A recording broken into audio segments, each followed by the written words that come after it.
Hello, my sweet friends. It's nice to see you again. Come along and read with me. It's my favorite place to be when Raggedy Auntie reads.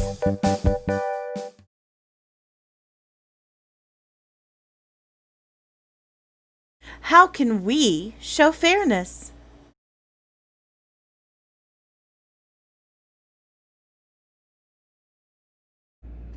Hello, my sweet friends. Welcome back to the Book Nook. I'm Raggedy Auntie, and today we are going to talk about another pillar of character.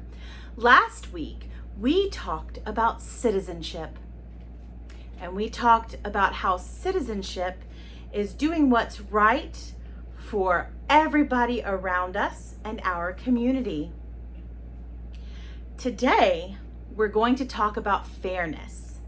Now, citizenship's color is purple. Fairness is orange. And it's orange because when we're fair, everybody gets a piece of the orange after we peel it and pull all the little pieces apart. So that's how we can remember fairness being orange. Just like the orange, fairness is when everybody gets their fair share. Our very first book is about what it means to be fair to each other.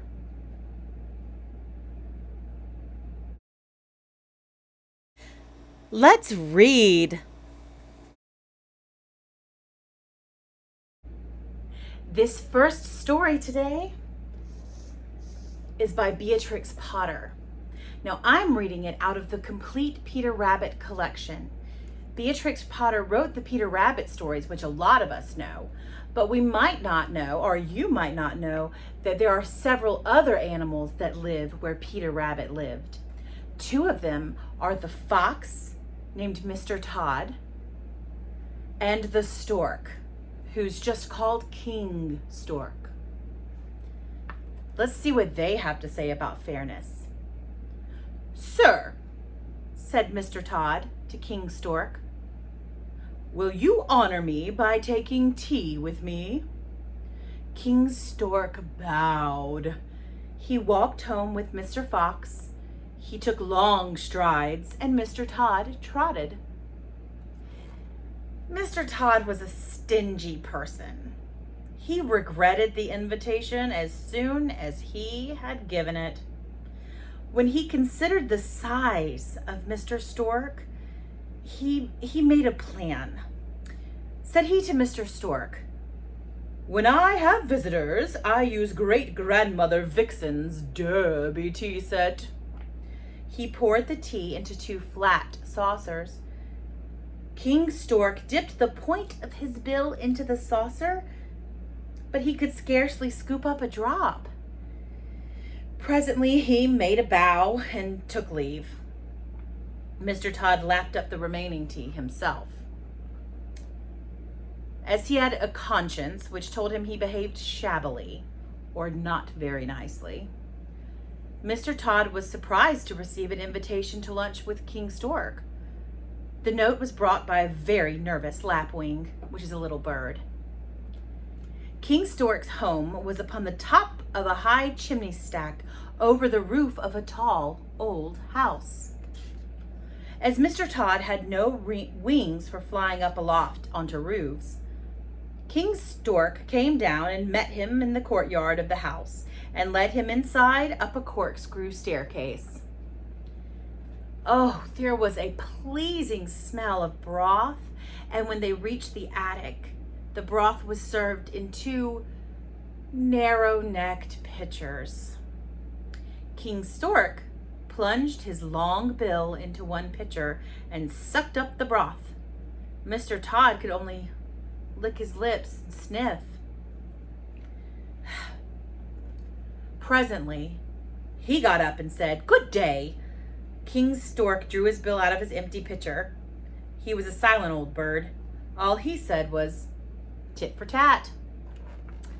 Now, the term tit for tat means this for that.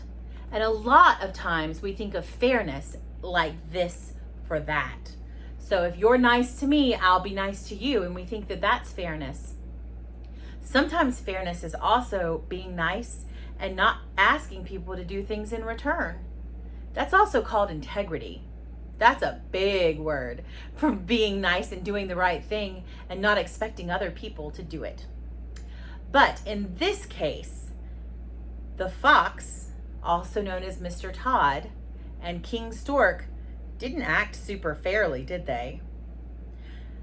What could they have done to be more fair? I bet that King Stork could have served broth in a saucer for Mr. Todd, and Mr. Todd could have probably borrowed a big, tall pitcher so that Mr. Stork could drink his tea. What do you think? Get moving.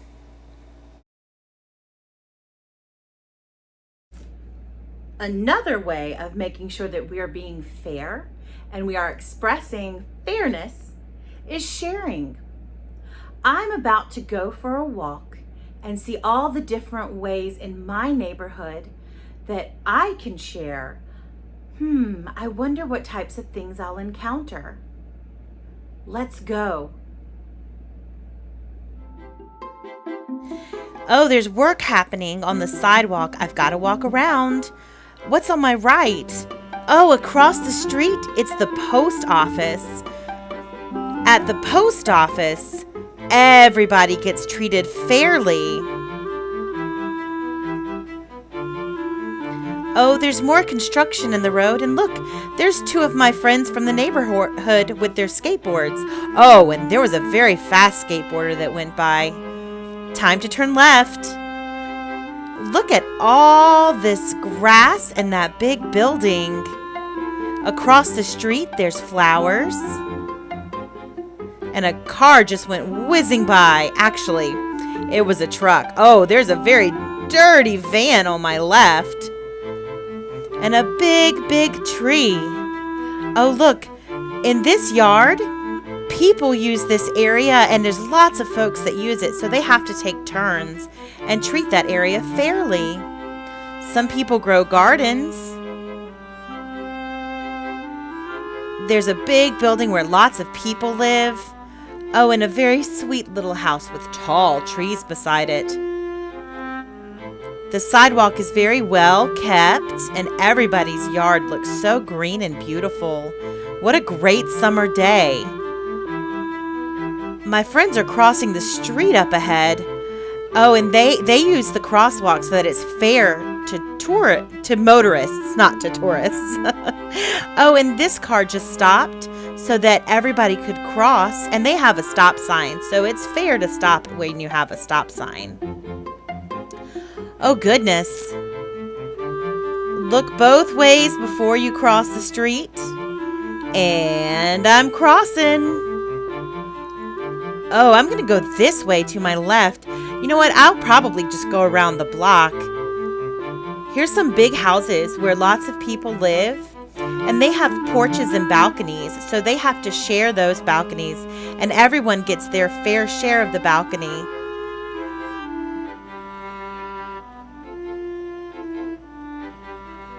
Usually those balconies are divided up among the residents. Oh, you know what?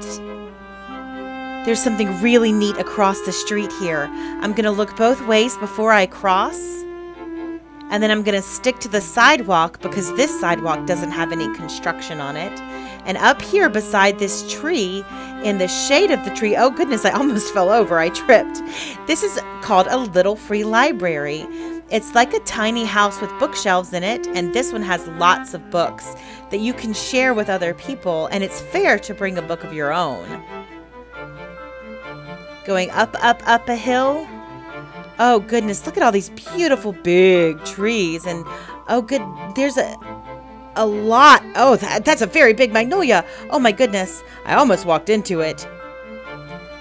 You know what's fair in a neighborhood is to make sure that all of your trees are very well kept, which these are. Well, I'm going to go down this hill and I'll meet you at the bottom. This is one of my favorite houses. It has a big ramp and a really pretty house. Now I'm going up the street to a church. Oh goodness, I had to stop and let a car go by. But here's the church. And I'm walking a little fast and the camera is a little bit wobbly. But I'm very excited to show you what this church has. Oh look, I can see it in the distance. We're coming up on it. It looks like a little playground. It's a few slides and a place to climb, and it's all in a fence. You know what? We could use a playground to teach our friends about fairness, about taking turns. This was a United Methodist church. Oh, the sidewalks close up around here. This is by the big road. Now I need to go around the bush beside the park bench. And oh look, there's bike lanes and sidewalks, even when sidewalks are closed. They help keep people safe. Thanks for walking with me. Raggedy Bear remembers.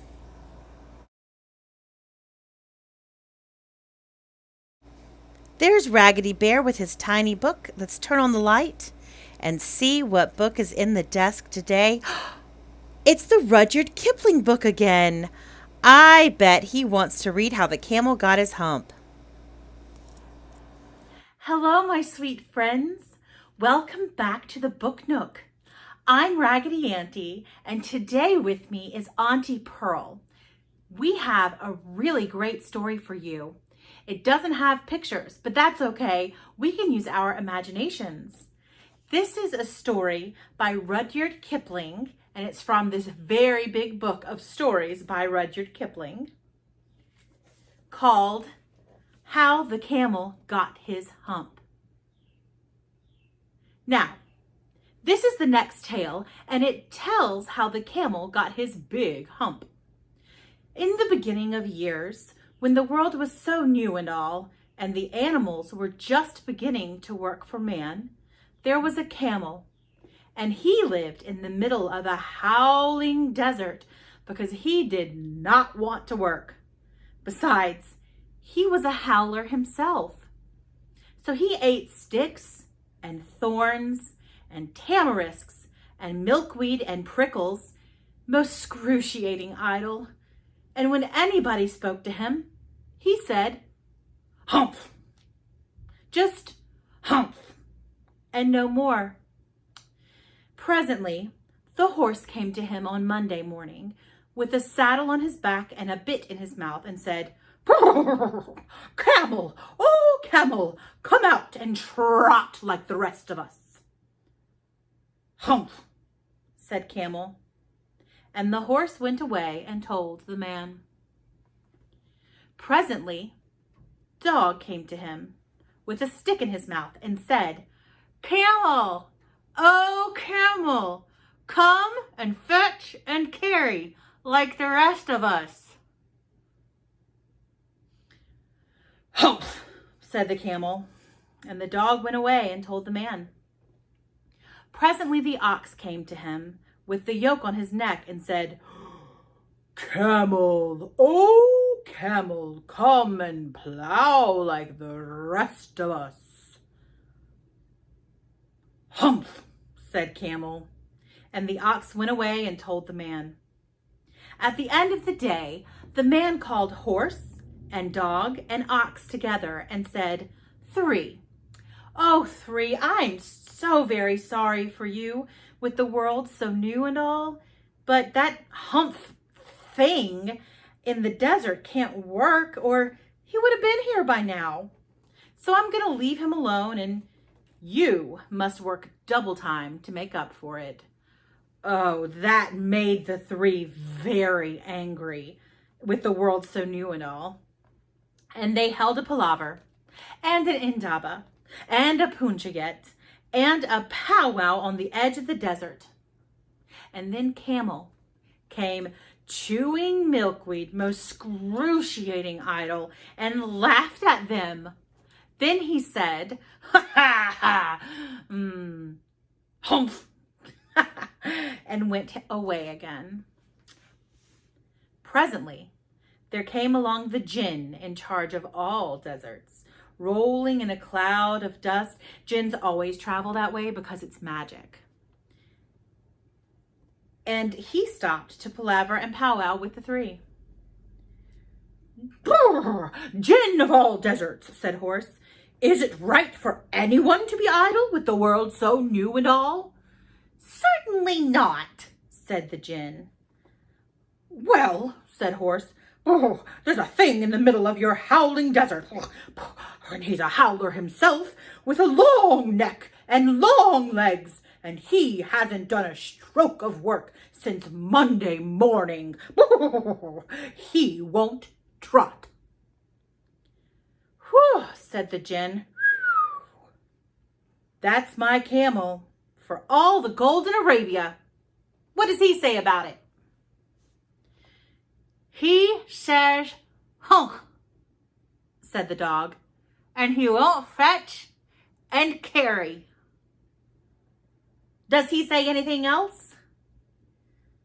"Only humph, and he won't plow," said the ox. "Very good," said the Jinn. "I'll humph him if you will kindly wait a minute."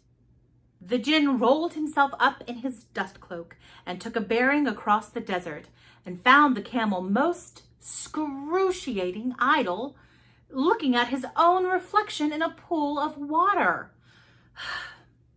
"My long and bubbling friend," said the Jinn, "what's this I hear of your doing no work with the world so new and all?" "Humph," said the camel. The Jinn sat down with his chin in his hand and began to think a great magic, while the camel looked at his own reflection in the pool of water.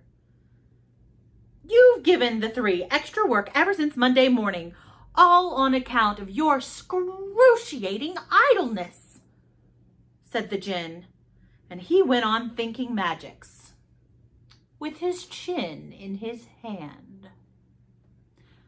"Humph," said the camel. "I shouldn't say that again if I were you," said the Jinn. "You might say it once too often. Bubbles, I want you to work." And the camel said, "Humph," again. But no sooner had he said it than he saw his back that he was so proud of, puffing up and puffing up into a great, big, lolloping humph. "Do you see that?" said the Jinn. "That's your very own humph that you've brought upon your very own self by not working. Today is Wednesday, and you've done no work since Monday, when the work began. Now you are going to work." "How can I," said the camel, "with this humph on my back?" "That's made a purpose," said the Jinn. "All because you missed those 3 days. You will be able to work now for 3 days without eating, because you can live on your humph. And don't you ever say I never did anything for you. Ha ha! Come out of the desert and go to the three and behave. Humph yourself." And the camel humphed himself, humph and all, and went away to join the three. And from that day to this, the camel always wears a humph. We call it a hump now because we don't want to hurt his feelings. But he has never yet caught up with the 3 days that he missed at the beginning of the world. And he has never yet learned how to behave. The end. Thank you for joining me on this Wednesday to learn the story of the camel and kind of why we call it Hump Day too. Stay happy, stay healthy, and keep reading. Well, how about that old story about how the camel got his hump? You know, I bet if Camel had acted with fairness at the beginning, he would have never grown that hump because, of course, he grew that hump so that he had to work more than everybody else on the weekends. And when everybody else got time off, he had to work because he didn't act fairly in the first place. You know, sometimes we don't act fairly. Sometimes we want somebody else to do our chores for us, or we complain and whine before it's chore time. And sometimes we're not very fair to the people around us. Sometimes we notice when someone's not getting something that they should, and we don't speak up. But that's part of citizenship, just like last week. Purple citizenship is really all about orange fairness. If we can treat people fairly, then we have great citizenship. I wonder if Camel can learn that.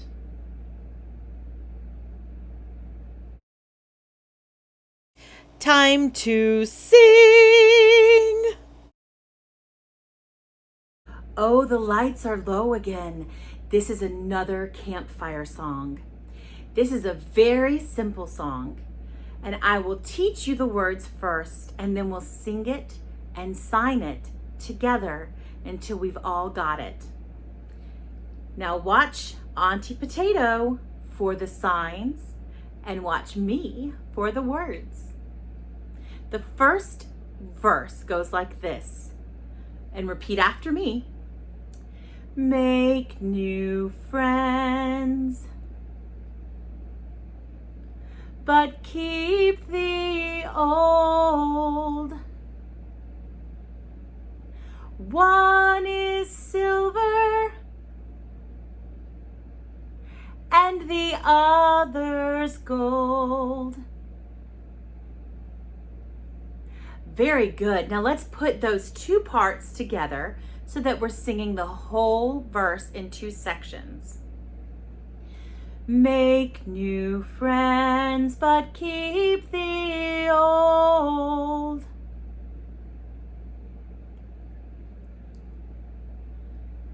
One is silver and the other's gold.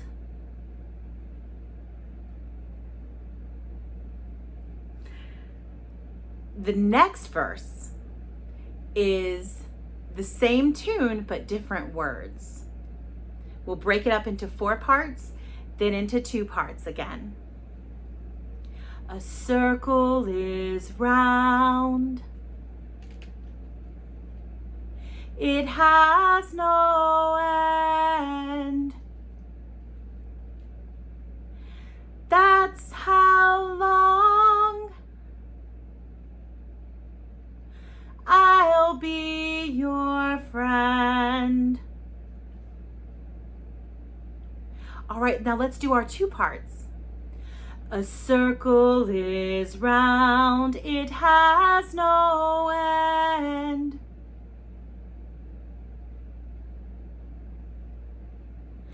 That's how long I'll be your friend.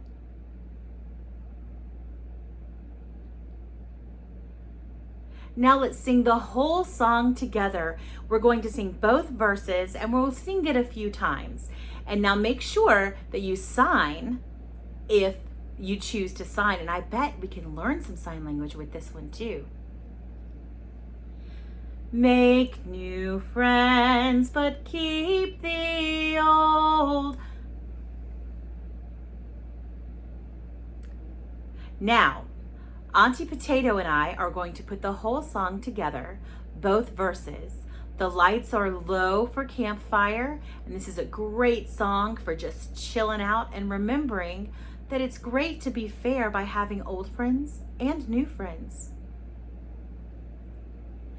Make new friends, but keep the old. One is silver and the other's gold. A circle is round, it has no end. That's how long I'll be your friend. Make new friends, but keep the old. One is silver and the other's gold. A circle is round, it has no end. That's how long I'll be your friend. Make new friends, but keep the old. One is silver and the other's gold. A circle is round, it has no end. That's how long I'll be your friend. Thank you for singing with me, my sweet, sweet friends. So today we have learned that sharing is a form of fairness. And making sure that everybody gets their share is also a form of fairness. And my goodness, Mr. Todd the Fox and the King Stork really learned a lesson in fairness when they couldn't even share their meals together because they didn't think about the other person. Can we paint this world orange in fairness? I bet we can. We have one more story, and Auntie Pearl is going to help us read that. So let's get started. Let's read our last book.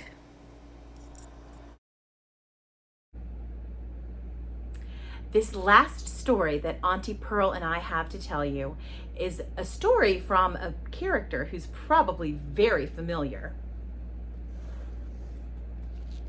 His name is Winnie the Pooh. And these stories were originally written by A. Milne.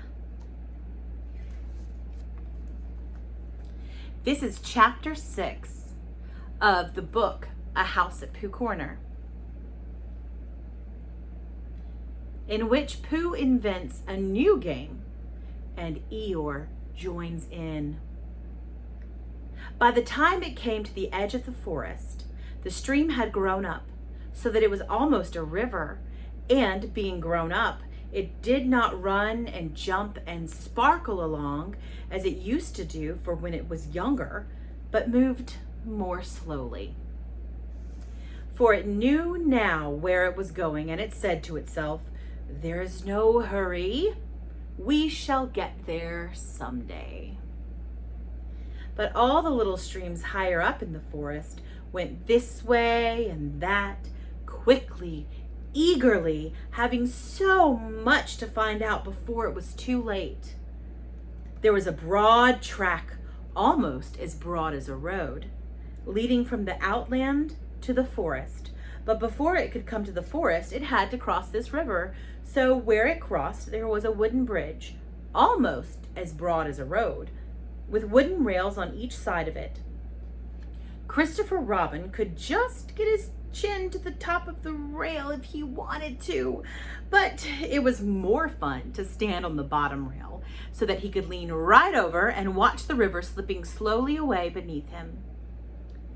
Pooh could get his chin on the bottom rail if he wanted to, but it was more fun to lie down and get his head under it and watch the river slipping slowly away beneath him. And this was the only way in which Piglet and Roo could watch the river at all, because they were too small to reach the bottom rail. So they would lie down and watch it, and it slipped away very slowly, being in no hurry to get there. One day, when Pooh was walking towards this bridge, he was trying to make up a piece of poetry about fir cones, because there they were, lying about on each side of him, and he felt singy. So he picked a fir cone up and looked at it and said to himself, "Oh, this is a very good fir cone. Something ought to rhyme to it." But he couldn't think of anything, and then this came into his head suddenly.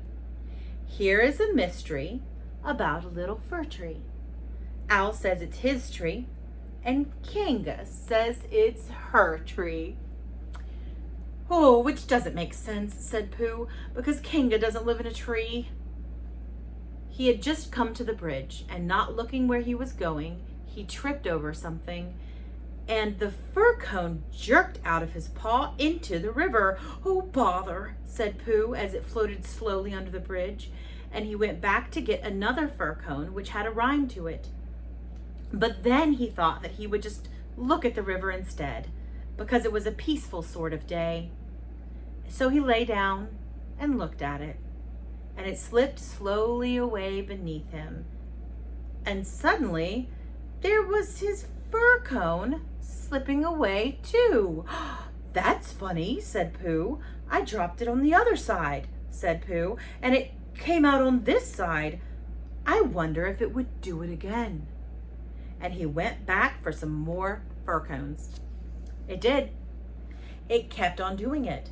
Then he dropped 2 in at once and leaned over the bridge to see which of them would come out first, and one of them did. But as they were both the same size, he didn't know if it was the one which he wanted to win or the other one. So the next time he dropped one big one and one little one. And the big one came out first, which was what he said it would do.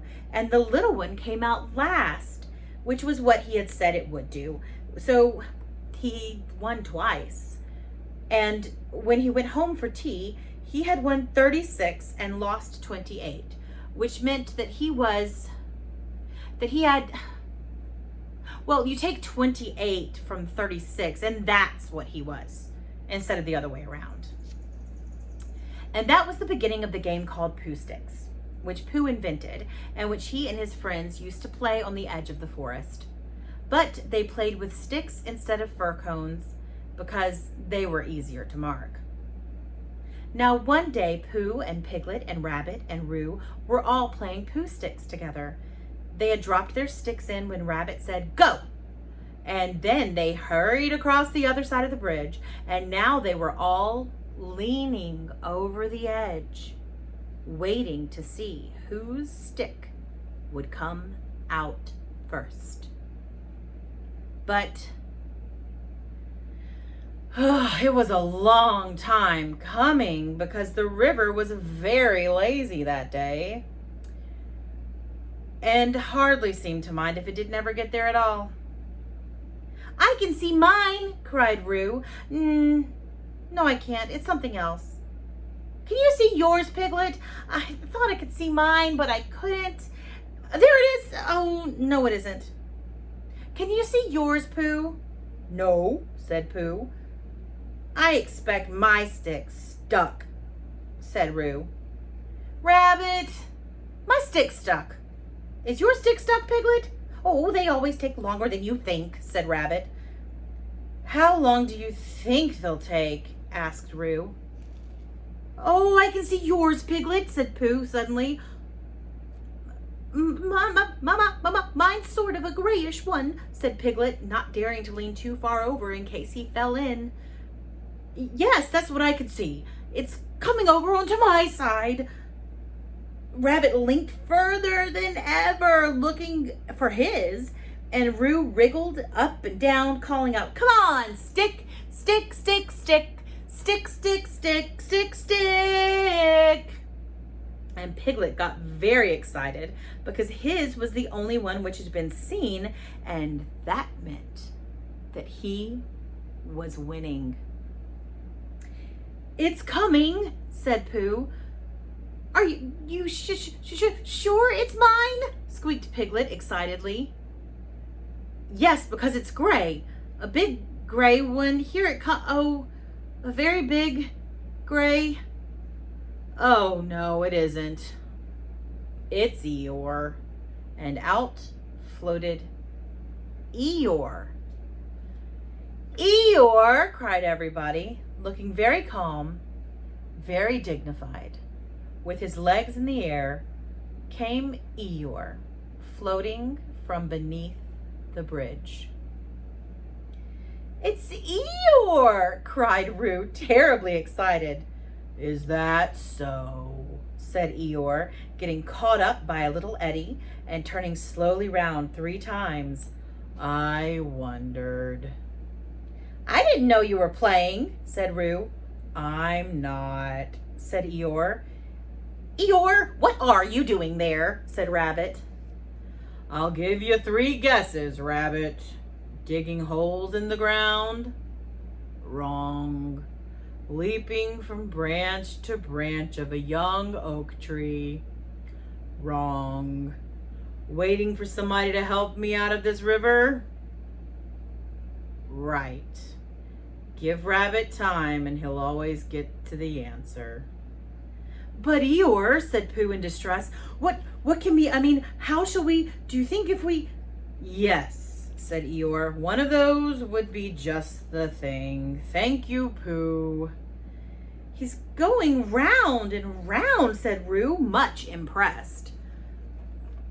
"And why not?" said Eeyore coldly. "I can swim too," said Roo proudly.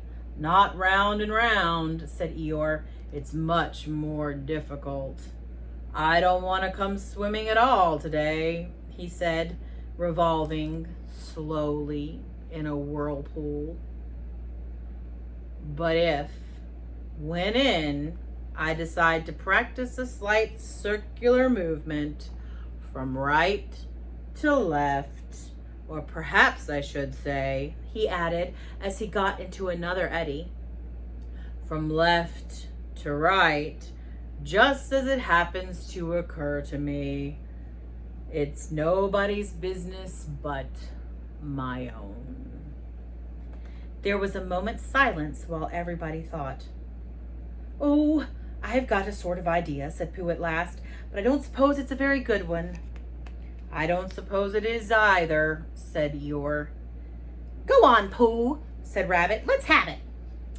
"Well, if we all threw stones and things into the river on one side of Eeyore, the stones would make waves, and the waves would wash him to the other side." "That's a very good idea," said Rabbit, and Pooh looked very happy again. "Very," said Eeyore. "When I want to be washed, Pooh, I'll let you know." "Or supposing we hit him by mistake," said Piglet anxiously. "Or supposing you missed him by mistake," said Eeyore. "Think of all the possibilities, Piglet, before you settle down to enjoy yourselves." But Pooh had got the biggest stone he could carry and was leaning over the bridge, holding it in his paws. I'm not throwing it, I'm dropping it, Eeyore," he explained, "and then I can't miss. I can't hit you. Could you stop turning round for a moment, because it muddles me rather?" "No," said Eeyore, "I like turning around." Rabbit began to feel it was time he took command. "Now, Pooh," he said. "When I say now, you can drop it. Eeyore, when I say now, Pooh will drop his stone."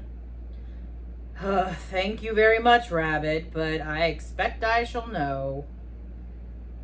"Are you ready, Pooh?" "Piglet, give Pooh a little more room. Get back, Roo. Are you ready?" "No," said Eeyore. "Now," said Rabbit. Pooh dropped his stone. There was a loud splash, and Eeyore disappeared. Oh, it was an anxious moment for the watchers on the bridge. Oh, they looked and looked, and even the sight of Piglet's stick coming out a little in front of Rabbit's didn't cheer them up as much as you would have expected. And then, just as Pooh was beginning to think that he must have chosen the wrong stone or the wrong river or the wrong day for his idea, something gray showed up for a moment by the riverbank. And it got slowly bigger and bigger, and at last it was Eeyore coming out of the river. With a shout, they rushed off the bridge and pushed and pulled at him, and soon he was standing among them on dry land. "Oh, Eeyore, you are wet," said Piglet, feeling him. Eeyore shook himself. and ask somebody to explain to Piglet what happened when you'd been inside a river for quite a long time. Well done, Pooh, said Rabbit kindly. That was a good idea of ours. What was? Said Eeyore. Hooshing you to the bank like that. Hooshing me? Said Eeyore in surprise. Hooshing me?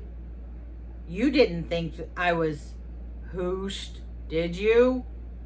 I dived. Pooh dropped a large stone on me, and so as not to be struck heavily on the chest, I dived and swam to the bank. You didn't really, said Piglet to Pooh, so as to comfort him. I didn't think I did, said Pooh anxiously. It's just Eeyore, said Piglet. I thought your idea was a very good idea. Now, I love this story about fairness because first we have the very fair competition in Pooh Sticks. And that's super fair because you can't pick where, all you can pick is where you drop it.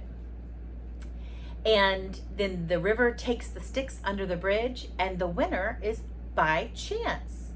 And then it was very fair that they all stopped their game to help Eeyore. Now, I'm not positive how fair it was that Eeyore didn't give Pooh credit for his idea. But Eeyore had been in the water, and as we all know, Eeyore is made of fabric and fluff, so he was drenched. I hope that this week you can find a way to use your very orange fairness. Maybe it will be sharing. Maybe it will be being nice to somebody. Maybe it will be trading something or playing a game and not cheating even if you could. Maybe we can all get out and play a game of Pooh Sticks. I hope that you stay happy, stay healthy, and keep reading. Bye-bye.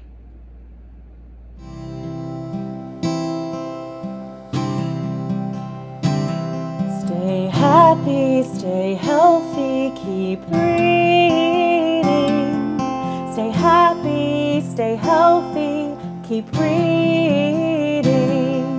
Until the day comes we meet again. Stay happy, stay healthy, keep reading, my